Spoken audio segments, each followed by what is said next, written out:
Hi, my name is Maceo Lewis, and welcome to ML Movie Reviews. Today I'm going to do my spoiler review of the movie Weapons. So this is going to be a spoiler review, so if you haven't seen the movie, go ahead and pause this video, watch it, and then come back and finish watching the video. But basically, this was a good movie. This is a mystery movie. This is a horror movie. There's some comedic elements to it. I really enjoyed it. If you see my other theater reaction to it, I saw it twice. I saw it once on opening night Thursday in IMAX, and then I saw it again the other day. So I liked it the second viewing as well. I did. I picked up on most of the movie as I watched it the first time, and then I had to kind of watch it again to remind myself of the things that I saw before. But yeah, it's a movie definitely worth the first watching the movie theater. You want to see it when there's a crowd there because it's a very good theatrical experience to hear the crowd react to like the funny elements to the movie as well as some of the shocking things that happen to the movie. And so it's a very great theatrical experience. So definitely watch the movie if you haven't seen it already. So now let me just get into the spoiler stuff. So one of the things that the movie does, it tells the story from different perspectives. So the story is these 17 kids just end up going missing at the same time of night, 2:17 a.m. They all are part of the same classroom, and only the teacher and one other student didn't go missing. And so the mystery is what happened to these kids, right? You saw that in the trailer. And so it's told from a different perspective. It's told from the teacher's perspective, whose character name is Justine, played by Julia Garner. You have Archer, who's the parent of one of the kids who's gone missing, played by Josh Brolin. You have a cop named Paul, played by Alden Ehrenreich. James, who's a drug addict. Marcus, who's the principal of the kids who have gone missing. And Alex, the kid who didn't go missing. So we get a little piece of the puzzle of what happens um, as we start hearing each different perspective. And then ultimately culminates in the end with Alex's story. So I thought that was pretty interesting. I thought the characters were great. I like the first two stories the most. I mean, I liked all of them pretty much, but I like the first two stories the most, the teacher and Archer. The teacher played by Julia Garner. By the way, we have three MCU actors, right? We have the Silver Surfer, Thanos, and Wong in this movie. So she gets blamed, obviously, for the kids missing because they're all in her classroom, right? So she's alone. She's scared. She's being terrorized. But she's not like a perfect character. She definitely has her flaws. She's an alcoholic. She's very inappropriate, although it comes from a position of caring. She does like some really inappropriate things. And like, for instance, like she's following this kid. Like she's told not to stay away from this kid, Alex. And she's, defying what the principal says and is actually basically stalking this kid. Really. I mean, it's coming from a good place, like wanting to know how he's doing, but also trying to figure out what happened. But at the same time, it's like, dude, like stay away from these kids. Like you're not supposed to be doing that. You're supposed to be driving kids at home as a teacher. But anyway, the irony though is that it's the inappropriate behaviors of these characters that ultimately leads to them solving the mystery, right? Because it's like her following Alex and her going to the house and seeing like all the newspaper stuff and seeing the parents in a catatonic state in the house. I mean, that ultimately points to where these kids are, right? Same thing with the Josh Brolin character, Archer, and the drug addict. Like he's going around stealing stuff, right? He's looking for things to steal in these houses, and he stumbles upon this house during a burglary, right? So it's like these inappropriate things that ultimately ends up solving the case, not like the police following, normal police procedures, which leaves the case cold for almost a month. So anyway, Archer, that's the parent, Josh Brolin. So you see some things with him. He's not focused on his job because, and by the way, there's like some sub mysteries in this movie. So the main mystery obviously is the kids gone missing, and we solved that big mystery. But then there's like these subplots or these sub mysteries that are revealed through each story, and then most of them get solved when you watch the next story. So, for instance, with Justine, we found that someone is banging on her door, and they paint the word witch on her car, right? And so you're left thinking, well, who did that?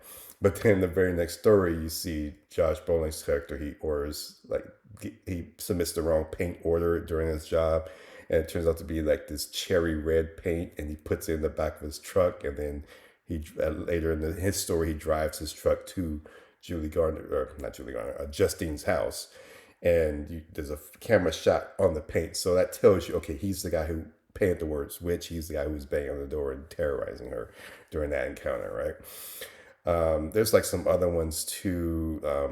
So during Paul's story, the cop, he basically has an interaction with the drug addict James, and he basically pats him down, and he gets stuck with a needle, and he's like, oh, like obviously because he's wondering, he knows this guy's a drug addict, so he's worried that he has AIDS or hepatitis C, and he punches him.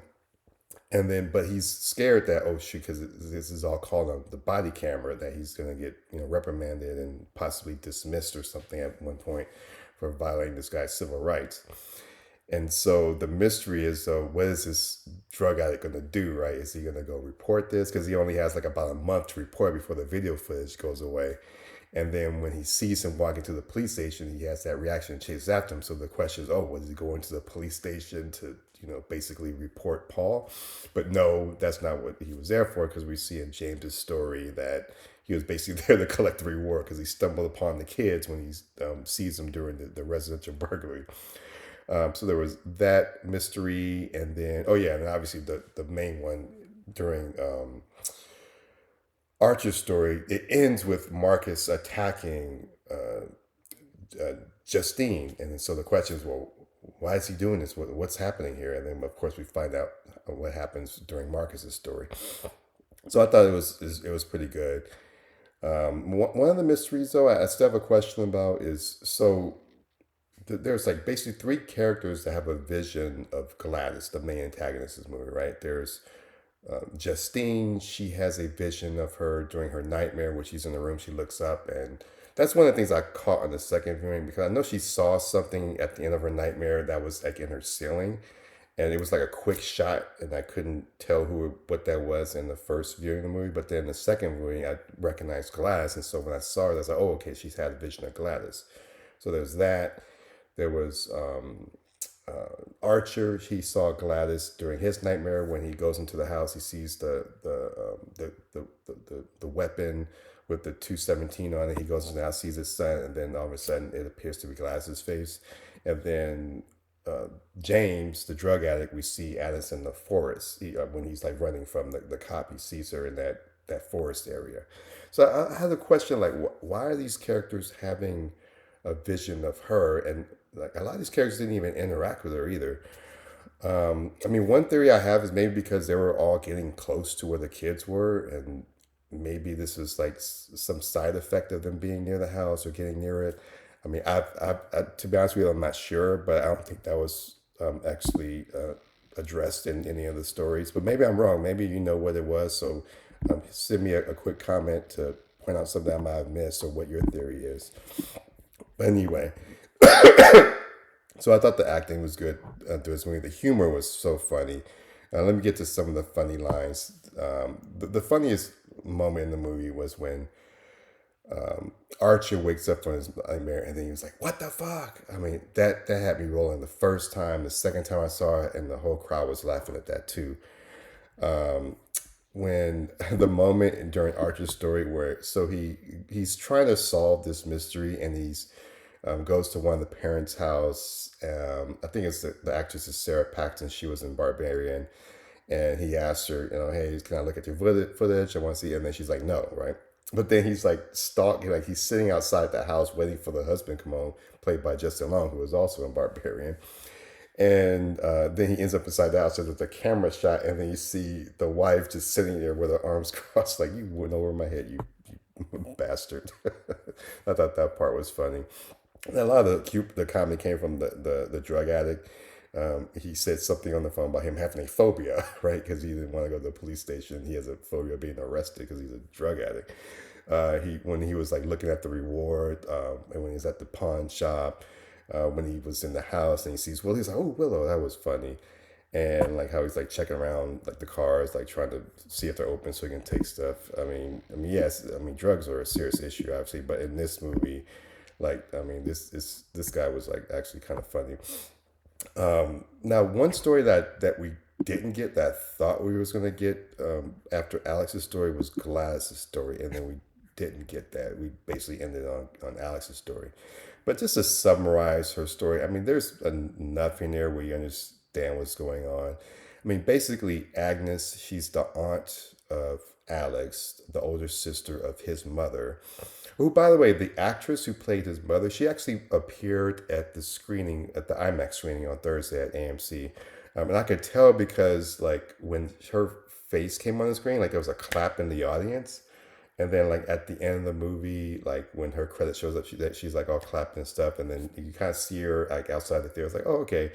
So she's, like, the actress who played the mother. But anyway, so she basically is dying, and she, from what I could tell, she's basically using this witchcraft to sustain her life. And they give you like the analogies of the parasite during the movie. There's the scene that there's a documentary that Marcus is watching about the ants and some kind of fungus that takes over them. And then the next story with Alex at the very beginning, the kids are getting a lesson on parasites. So basically, she's like a parasite living off of, human beings to try to survive. That's the gist that I got from the story. Now we don't know like how many times she's done this before. How did she learn this? We know she was estranged from her family, so she must have learned at some point when she was estranged. But there's no indication in the movie about like these strange disappearances happening in other parts of the United States or over the world or anything like that. So we're not given much to go off there, and I guess that's not the point of the movie. But that is some of the questions I did have either coming into the movie or throughout the movie, but that weren't addressed on point. Now let me get to the dislikes before I end this review. I was a little bit put off by the voiceover at the beginning of the movie because I don't like voiceovers. I like the actors to tell the story through their emotions and not straight up exposition dialogue, but yeah, you can give some pieces of what's happening through the dialogue, but like I like the story to be told, like the acting, the emotions, and all that stuff, not just like someone telling me in a narrative what's going on. And I was afraid that movie was going to be all narrative, but fortunately, it was not. You just basically got at the beginning, and I believe at the end of the movie too. The witchcraft stuff, it kind of takes me out of it a little bit, but I understand what they're doing. They're trying to use this, this concept of like witchcraft, like to our senses, isn't like something that's real. It's something that's like imaginary or whatever, and putting it in like a modern context and how like people in the modern context react to it. Because like obviously when they're doing the investigation, they're not considering the concept of witchcraft, right? Like when you see the detective's boss, he's like, "Hey, what do you want me to do? These kids just got up and walked out of the house. Like, why are we looking at the teacher?" Like, they didn't even consider whether she was using witchcraft or not, because that's not something that people in a modern context would consider as reasonable, right?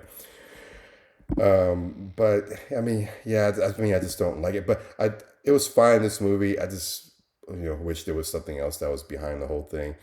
The name tags. Okay, so big question I had about this is how come this teacher didn't notice that the name tags was missing? Because when Alex, obviously she's been in the classroom for over a month, so she would know that these kids have name tags on their boxes. And she's standing right there when she's confronting Alex after he takes the name tags. And then he walks down, she's sitting there, and she's staring right in that area. Like she doesn't notice that any of them are missing. I thought that was kind of odd. And I felt that the jump between Archer's story and Paul's, it felt a little bit unnatural, because I thought the natural jump would have been from Archer's story to Marcus's story, because at the end of Archer's story, that's where we see Marcus attacking Justine, and then so it's like, okay, let's find out what happened with Marcus after that. But no, we just jumped to Paul, and then we eventually get back to Marcus. And I kind of understand why they did that, but like it was a little bit jarring when I was watching the movie the first time. And like when Archer snaps out of it after Gladys dies, we notice that he was okay, but then the kids and the parents weren't. Now the only what I'll give them this though is that Gladys had the parents under her control for like over a month, and like the kids as well were there for like a while under her control. So maybe that's why I mean not Alex, Archer was able to snap out of it quicker because he was under the control less. He was just there that for that moment. And then one question I had though about the parents is like, don't these parents, Alex's parents, have like jobs or mortgage to pay or bills to pay or friends, and they're like in the kind of time stay for like a month, and like who's like covering the bills and stuff while this is going on? I don't know. But anyway, but overall, great movie. There's no post credit scene. So I mean, you have to stick around for that. So anyway, that's my thoughts on Weapons. Maybe I'll check it out again during this theatrical run, but I'll definitely check it back out again on when it hits digital. But this is definitely a theatrical movie to watch. So anyway, that's my thoughts on Weapons. What are your thoughts? Hit the subscribe button so you can watch more reviews about Weapons. Thank you.